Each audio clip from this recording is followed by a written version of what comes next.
चलिए अधिकार के बारे में हम लोग पढ़ते हैं। अधिकार क्या है, कैसा है, क्यों है, इन चीज़ों को जानते हैं, खास करके राजनीतिक सिद्धांत के रूपरेखा के बारे में। आते हैं, पहला देखते हैं इंट्रोडक्शन यानी प्रस्तावना देखते हैं।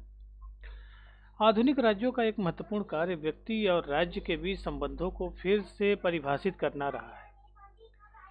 उदारवाद से पहले ही विचारधाराओं में राज्य को साध्य मानकर व्यक्ति को उस पर न्यौछावर कर दिया जाता था, लेकिन आधुनिक राजनीति दर्शन में व्यक्ति की गरिमा और स्वायत्तता को महत्व दिया गया है। अधिकार इसी नई सोच की नींव है जो व्यक्ति को उत्पीड़न और असमानता से बचाते हैं।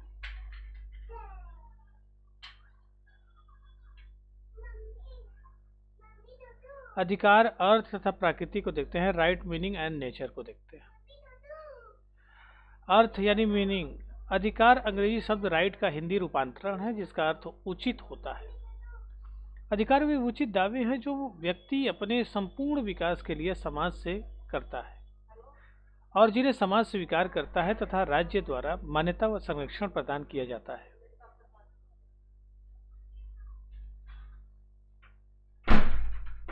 ये समाज और राज्य द्वारा व्यक्ति को दी गई ऐसी सुविधाएं, परिस्थितियां या अवसर है जो व्यक्ति के सर्वांगीण विकास और जीवन की रक्षा के लिए आवश्यक है। अधिकार केवल समाज में ही अस्तित्व में आते हैं और इनका उद्देश्य व्यक्ति तथा समाज दोनों के कल्याण में वृद्धि करना होता है। प्रकृति के बारे में अगर देखें तो बहुआयामी। अधिकारों की प्राकृतिक, नैतिक, कानूनी और सामाजिक होती है। सामाजिक को पहले देख लेते हैं। अधिकारों का जन्म समाज में होता है जिन्हें बाद में राज्य कानूनी मान्यता देता है। सार्वभौमिक और विशेष। कुछ अधिकार जैसे प्राकृतिक अधिकार सार्वभौमिक माने जाते हैं, जबकि अन्य जैसे सामाजिक अधिकार विभिन्न समुदायों और ऐतिहासिक अवधि में भिन्न हो सकते हैं। कल्याणकारी अधिकार व्यक्ति और समाज दोनों के लिए लाभकारी माने जाते हैं।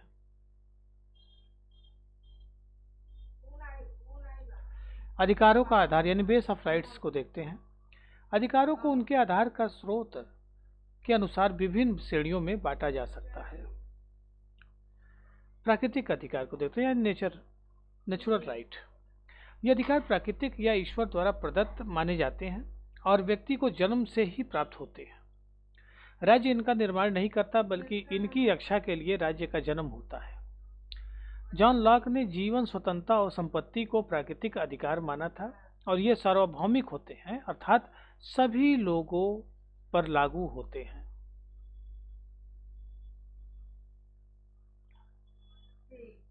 नैतिक अधिकार यानी मोरल राइट। इन अधिकारों का संबंध मनुष्य की नैतिकता और अंतरात्मा से होता है। इन्हें कानूनी शक्ति प्राप्त नहीं होती लेकिन सामाजिक स्वीकृति प्राप्त होती है, जैसे माता पिता की सेवा करना या बड़ों का सम्मान करना उनमें शामिल है। कानूनी अधिकार को देखें या लीगल राइट को देखें तो ये अधिकार है जो राज्य द्वारा संविधान, कानूनों या अंतर्राष्ट्रीय संधियों के माध्यम से प्रदान किए जाते हैं। इन्हें न्यायिक प्रणाली द्वारा लागू किया जा सकता है और कानूनी अधिकार आगे मौलिक, राजनीतिक और नागरिक अधिकारों में विभाजित हो जाते हैं। ठीक है, आगे आते हैं। मौलिक अधिकार यानी फंडामेंटल राइट। ये वे अधिकार हैं जो व्यक्ति के संपूर्ण विकास के लिए अनिवार्य होते हैं, जिनका उल्लेख देश के संविधान में किया जाता है और राज्य इनकी रक्षा की गारंटी लेता है। उदाहरण के लिए भारतीय संविधान के भाग 3 में अनुच्छेद 12 से 35 तक मौलिक अधिकार का वर्णन है। मानव अधिकार यानी ह्यूमन राइट। मानव अधिकार वे अधिकार हैं जो मनुष्य की प्रकृति में ही निहित हैं और जिन्हें बिना मानव के रूप में सम्मानपूर्वक जीवन जीना संभव नहीं है। ये अधिकार न्याय, स्वतंत्रता और समानता के सिद्धांतों की नींव है। मानवाधिकार और मौलिक स्वतंत्रताएं व्यक्तियों को अपना पूर्ण विकास करने का अवसर देती हैं। आधुनिक अवधारणा में सब प्राकृतिक के अधिकार को भी मान्यता दी जा सकती है, जिसके तहत पारिस्थितिकी तंत्र जैसे पेड़, महासागर, जानवर और पहाड़ के भी अधिकार माने जाते हैं। अधिकारों का औचित्य यानी जस्टिफिकेशन ऑफ राइट। अधिकारों का होना कई कारणों से उचित है। व्यक्तिगत गरिमा और स्वायत्तता अधिकार व्यक्तियों को उत्पीड़न और असमानता के खिलाफ सुरक्षा प्रदान करते हैं, जिससे वे समान और स्वायत्तता के साथ जीवन जी पाते हैं। राज्य की शक्ति पर सीमा। अधिकार राज्य की शक्ति पर अंकुश लगाते हैं और यह सुनिश्चित करते हैं कि राज्य व्यक्ति के जीवन में मनमाना हस्तक्षेप न करे। सार्वजनिक विकास। अधिकार उन परिस्थितियों का निर्माण करते हैं जो व्यक्ति के बौद्धिक, नैतिक और शारीरिक विकास के लिए आवश्यक है। सामाजिक कल्याण। उपयोगितावादी दृष्टिकोण के अनुसार अधिकार समग्र सुख को बढ़ावा देने या दुख को कम करने के साधन के रूप में कार्य करते हैं, जिससे व्यापक सामाजिक कल्याण होता है। उदारवाद और व्यक्ति की सार्थकता। उदारवादी दर्शन ने राज्य और व्यक्ति के संबंधों को एक नई दिशा दी। जहां पहले की विचारधाराओं में राज्य को साध्य और व्यक्ति को साधन माना जाता था, उदारवाद ने इस विचार को पलट दिया।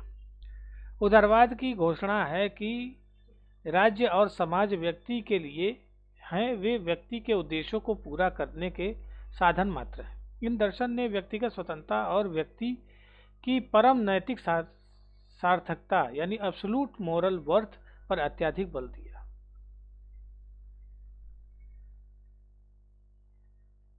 स्वतंत्रता को सुरक्षित करने के उपाय। उदारवाद ने व्यक्ति की स्वतंत्रता को अपना मुख्य लक्ष्य बनाया और इसे दो तरीकों से सुरक्षित किया। पहला, राज्य की शक्ति पर अंकुश। राज्य की मनमानी शक्ति को सीमित करके व्यक्ति की स्वतंत्रता की रक्षा की गई। उदारवाद एक सीमित और संवैधानिक राज्य की वकालत करता है। दूसरा, अन्य धारणाओं का विकास। स्वतंत्रता को अधिकार, समानता, संपत्ति, न्याय और प्रजातंत्र जैसे धारणाओं के विकास से और भी मजबूत किया गया। आधुनिक उदारवादी लोकतांत्रिक राज्यों में अधिकार नागरिकता का एक ठोस आधार बन गए हैं। किसी भी राज्य का मूल्यांकन इस आधार पर होता है कि वह नागरिकों के अधिकारों का प्रावधान, क्रियान्वयन और सुरक्षा कैसे करता है। अधिकारों का व्यापक होता दायरा। आज अधिकारों की चर्चा केवल नागरिकों तक सीमित नहीं है, बल्कि इसमें स्त्रियों, बच्चों और जातीय अल्पसंख्यकों के अधिकार भी शामिल हैं।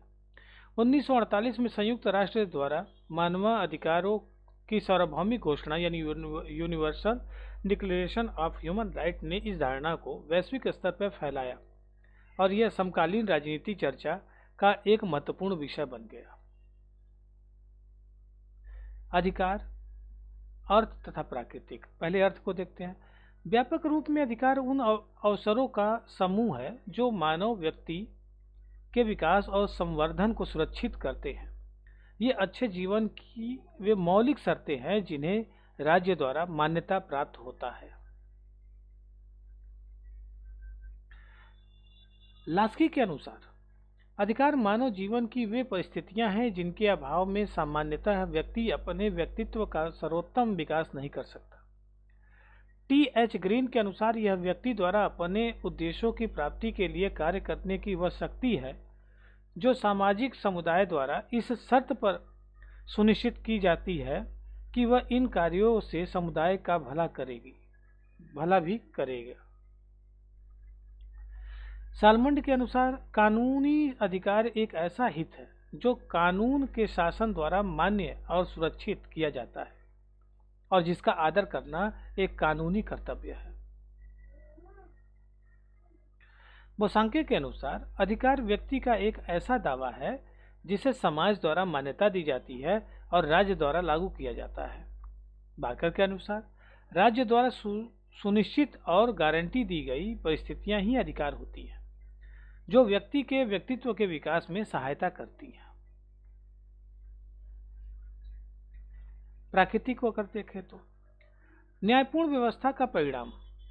अधिकार किसी समाज की उचित या न्यायसंगत सामान्य व्यवस्था का हिस्सा होते हैं जिस पर कानून आधारित होता है। समाज में न्याय की धारणा के बिना अधिकारों की कल्पना नहीं की जा सकती। दो स्तरीय आधार। तत्कालिक आधार।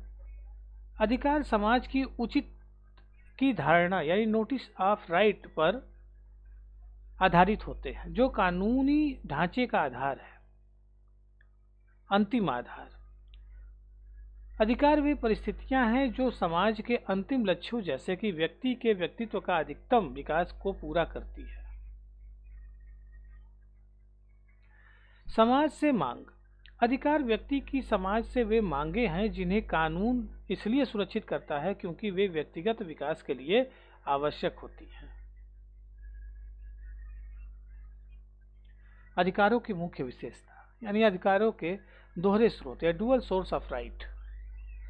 अधिकार के दो प्रमुख स्रोत हैं। व्यक्ति का व्यक्तित्व। अधिकार व्यक्ति के नैतिक व्यक्तित्व और उसकी सामाजिक प्रकृति से भिन्न होते हैं। इस दृष्टिकोण से अधिकारों को प्राकृतिक या मानवीय कहा जा सकता है क्योंकि वे व्यक्ति के अस्तित्व और विकास के लिए मौलिक हैं। राज्य तथा उनके कानून। यद्यपि अधिकार व्यक्ति के व्यक्तित्व में निहित होते हैं लेकिन वे तब तक वास्तविक रूप प्राप्त नहीं कर सकते जब तक राज्य उन्हें अपने कानूनों के माध्यम से सुरक्षा और मान्यता प्रदान नहीं करता। अतः राज्य और उसके कानून अधिकारों को लागू करने और उनकी सुरक्षा सुनिश्चित करने वाले दूसरे महत्वपूर्ण स्रोत हैं। दूसरा है सामाजिक, प्राकृतिक और कर्तव्यों से संबंध यानी social nature and relation to duties. अधिकारों का स्वरूप सामाजिक है और वे मानवीय संबंधों से गहरे जुड़े हुए हैं, असीमित नहीं। अधिकार कभी भी असीमित या निरंकुश नहीं होते। वे सामाजिक कल्याण के कुछ मौलिक नियमों से बंधे होते हैं। नैतिक कर्तव्यों की उपेक्षा। अधिकार व्यक्तियों से कुछ नैतिक कर्तव्यों की अपेक्षा करते हैं। सबसे महत्वपूर्ण कर्तव्य यह है कि व्यक्ति अपने अधिकारों का उपयोग करते समय दूसरों के समान अधिकारों का सम्मान करे। अधिकार और कर्तव्य परख है। अधिकार और कर्तव्य एक ही सिक्के के दो पहलू हैं। कर्तव्यों के संदर्भ में ही अधिकारों का वास्तविक महत्व समझा जा सकता है। अधिकार व्यक्ति की स्वार्थी मांगे नहीं बल्कि सामाजिक हित को बढ़ावा देने वाले साधन हैं। इन्हें समाज में सभी को समान रूप से प्रदान किया जाता है। क्या आप जानते हैं विशेषाधिकार यानी प्रिविलेज समाज के कुछ विशेष व्यक्तियों, समूहों या वर्गों तक सीमित होते हैं जबकि अधिकार जन्म, जाति, धर्म या आंशिक स्थिति के भेदभाव के बिना सभी नागरिकों को समान रूप से दिए जाते हैं।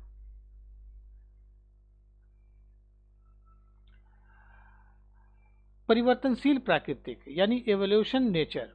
अधिकार स्थिर नहीं होते बल्कि वे समय के साथ विकसित और परिवर्तित होते रहते हैं। विकास की प्राकृतिक प्रवृत्ति। विकास अधिकारों की प्राकृतिक का एक अनिवार्य हिस्सा है। नए मांगों का उदय। जैसे जैसे समाज में सामाजिक और आर्थिक विकास होता है नई मांगें उभरकर सामने आती है। अधिकार के रूप में मान्यता। जब इन मांगों को मान्यता दिलाने के लिए संघर्ष होता है और अंततः राज्य के कानून की सुरक्षा प्राप्त हो जाती है तो वे अधिकार बन जाते हैं। उदाहरण के लिए सामाजिक सुरक्षा, काम का अधिकार, हड़ताल का अधिकार और आराम का अधिकार जैसे कई अधिकार 20वीं शताब्दी में ही मान्यता प्राप्त कर सके।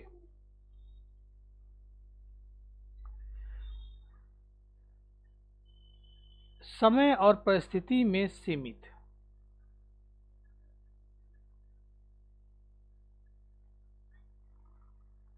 यानी लिमिटेड बाय टाइम एंड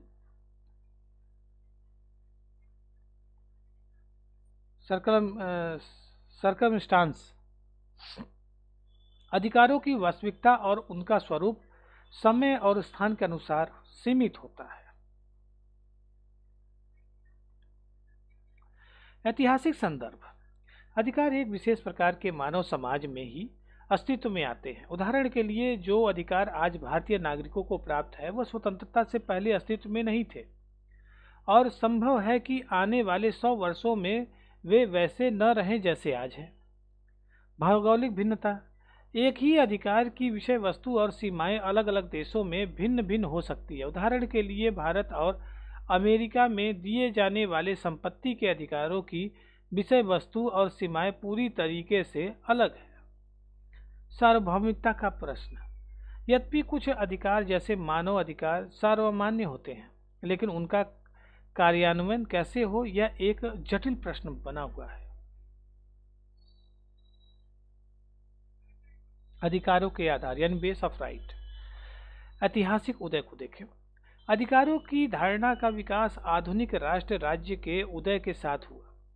यह मध्यकालीन सामाजिक और राजनीतिक व्यवस्था के खिलाफ एक तीव्र प्रतिक्रिया और आलोचना का परिणाम था। क्रांतिकारी स्वरूप। इन अधिकारों को प्राप्त करने के तरीके उग्रवादी थे और इनकी विषय वस्तु क्रांतिकारी थी।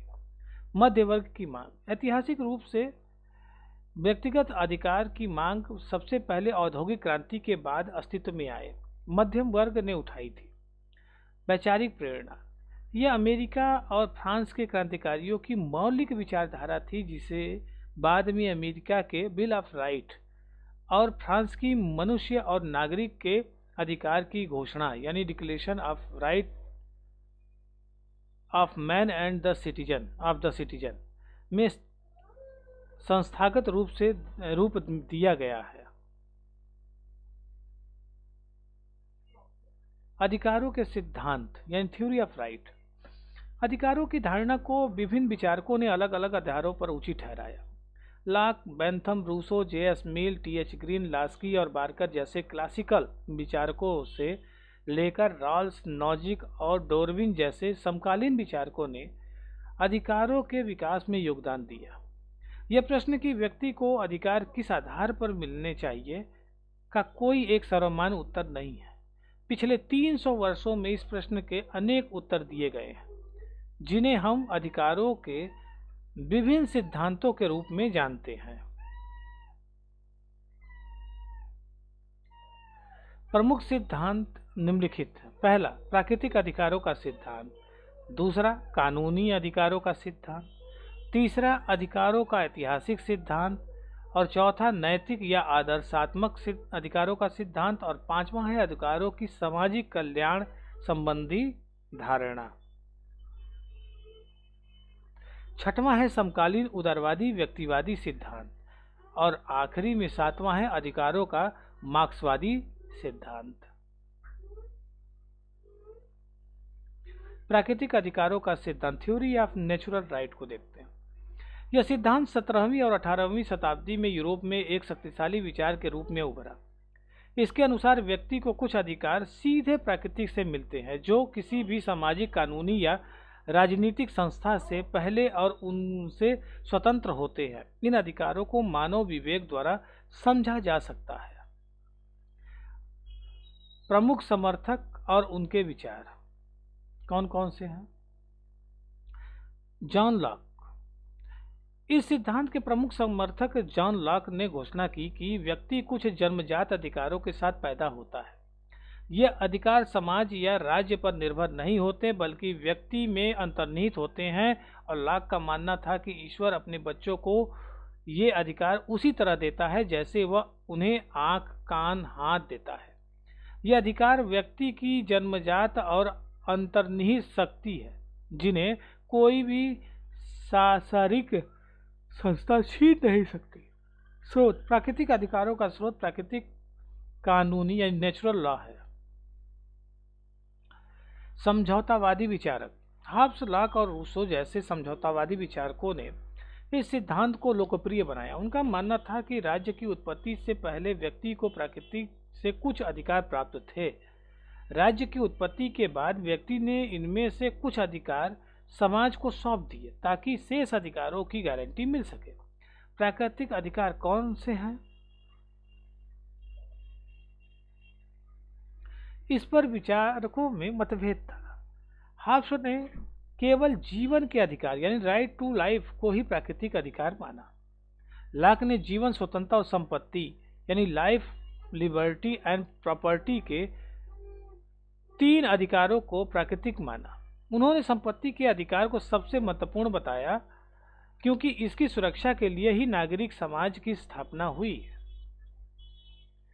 रूसे ने स्वतंत्रता और समानता के अधिकार को प्राथमिकता दी। अदेय अधिकार यानी इनएलिएनेबल राइट,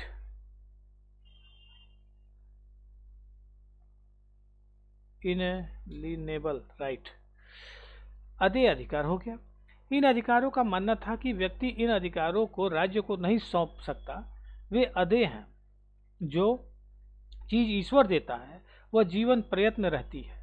यदि व्यक्ति इन अधिकारों को त्याग देता है या वे उससे छीन लिए जाते हैं तो वह व्यक्ति कहलाने योग्य नहीं रहता। वह राज्य जो इन अधिकारों को छीनने का प्रयास करता है वह अपने नागरिकों को दासता की स्थिति में ढकेल देता है। प्राकृतिक अधिकारों का सिद्धांत, theory of natural right notes. प्राकृतिक अधिकार व्यक्ति के व्यक्तित्व में अंतर्निहित माने जाते हैं।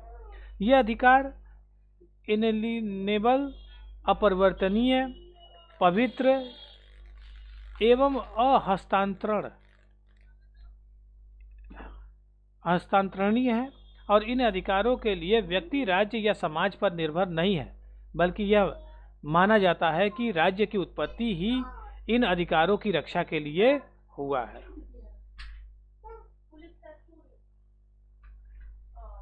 आलोचना यानी क्रिटिसिज्म देखते हैं। प्राकृतिक अधिकारों के सिद्धांत को बाद के उदारवादी विचारकों और अन्य चिंतकों ने कई आधारों पर अस्वीकार किया। अधिकार के स्रोत पर असहमति, अधिकारों के स्रोत पर असहमति।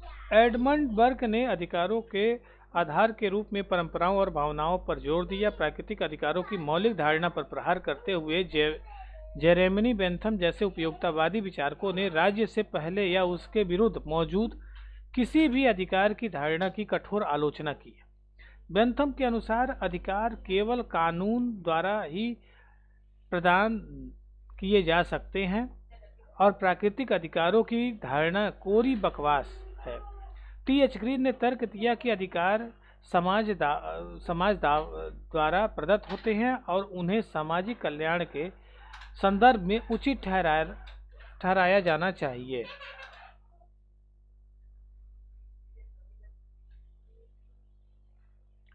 अधिकारों के टकराव का समाधान नहीं है। यदि अधिकार असीमित और निरंकुश हैं तो वे एक दूसरे से टकरा सकते हैं, जिससे व्यक्ति और समाज के बीच विरोधाभास पैदा होता है। उदाहरण, अकाल की स्थिति में यदि एक व्यक्ति के पास अनाज है और वह इसे दूसरे को देने से इनकार करता है तो उसका संपत्ति का अधिकार दूसरों के जीवन के अधिकार का हनन करता है। यदि लोग उससे जबरदस्ती अनाज छीनते हैं तो उसके संपत्ति के अधिकार का उल्लंघन होता है। प्राकृतिक अधिकारों का सिद्धांत ऐसे टकराव के समाधान के लिए कोई नियम प्रदान नहीं करता। प्राकृतिक शब्द की अस्पष्टता। आलोचकों का तर्क है कि प्राकृतिक शब्द की परिभाषा अत्यंत अस्पष्ट और अनेकार्थी है। विभिन्न विचारकों ने इसका उपयोग अपनी सुविधानुसार अलग अलग अर्थों में किया, जैसे ब्रह्मांड, आदर्श या सामान्य के रूप में। इसमें प्राकृतिक अधिकारों की कोई एक निश्चित सूची बनाना असंभव हो जाता है। चौथा, व्यक्ति और समाज को अलग करना। यह सिद्धांत अधिकारों को व्यक्ति की प्राकृतिक में अंतर्निहित मानकर उन्हें राज्य और समाज से अलग कर देता है। यह एक गलत धारणा है क्योंकि अधिकार बिना किसी नियम या कानून के अस्तित्व में नहीं रह सकते। अधिकार कर्तव्य की उपेक्षा करते हैं और उनका उदय केवल सामाजिक संदर्भ में ही होता है। टी.एच. ग्रीन के अनुसार प्रत्येक अधिकार को अपना औचित्य समाज के कुछ ऐसे लक्ष्यों के संदर्भ में सिद्ध करना होता है जिन्हें बिना अधिकारों के प्राप्त नहीं किया जा सकता।